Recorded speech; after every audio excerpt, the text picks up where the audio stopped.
Welcome to your first day of 9th grade. I have high hopes for this year, and I truly believe that the year of 2019 to 2020 will be our year. And students, if you ever need anything, just raise your hand and I'll be there to answer your question.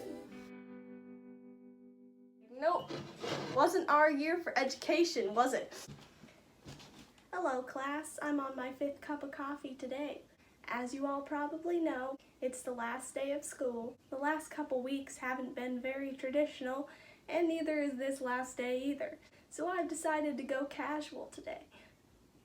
I'm sure you guys are all crazy wondering, what's next year gonna be like? What's the future of education going to be like? Well, guess what? Because I'm gonna give you that lesson right now. You know, this whole quarantine situation has really forced us into technology. I mean, who really knew what Zoom was before quarantine started? What should we even expect after quarantine's over and we go back to school? Many people actually believe that we're gonna stay like this for the long run. That quarantine was just a way of telling us that we're ready for online education. But us teachers really believe that we need to go back to school because you know what? School is the cornerstone of youth development. It's a daycare for working parents. It's a place to socialize with your friends. There are just countless reasons why we have to stay in school. We cannot possibly move all of our curriculum onto our computers. There's just far too many factors that get involved. Us teachers don't get that student-teacher interaction that we need. We need to form bonds with you, and that's really hard when we're separated by a computer screen. Also, online learning is so technologically demanding. That means that every single student in the class will need a computer. They'll also need to know how to access the online tools and how to use them. This can become really hard when you have a class of 30 students and multiply that by the 3 classes I have in a day. It's a whole lot of math and I'm not meant for that because I'm just an English teacher. Students need to have the computers. Students also need the internet connection. And if you live in a more rural area, how do you expect to get to that internet all the time? Stupid bandwidth issues.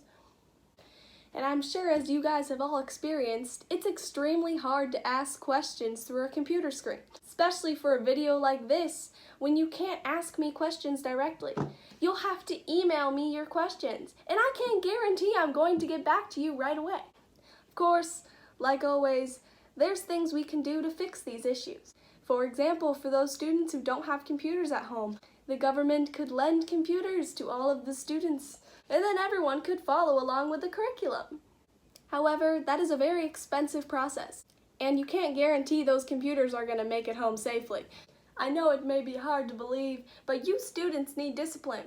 Without the structure of a due date, you'd never turn anything in on time. You probably would even forget the assignment even existed.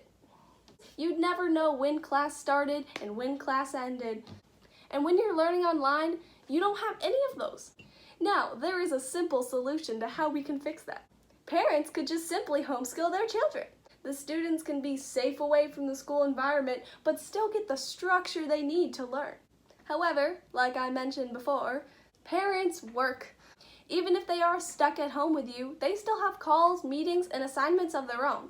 So, although online education is cheaper and more accessible than physical school, we can still not expect schools to go 100% digital after the pandemic. There are just far too many issues that get in the way. Now, schools all over the world have fought tooth and nail for the education of these students during such uncertain times. Even if the pandemic made it hard to teach in the traditional way, it has opened up a new realm of possibilities for the future of education. Thank you for watching, students. I hope you enjoy your summer. Remember to social distance, please. We don't need another round of this. I want to see you guys. See you next year, students.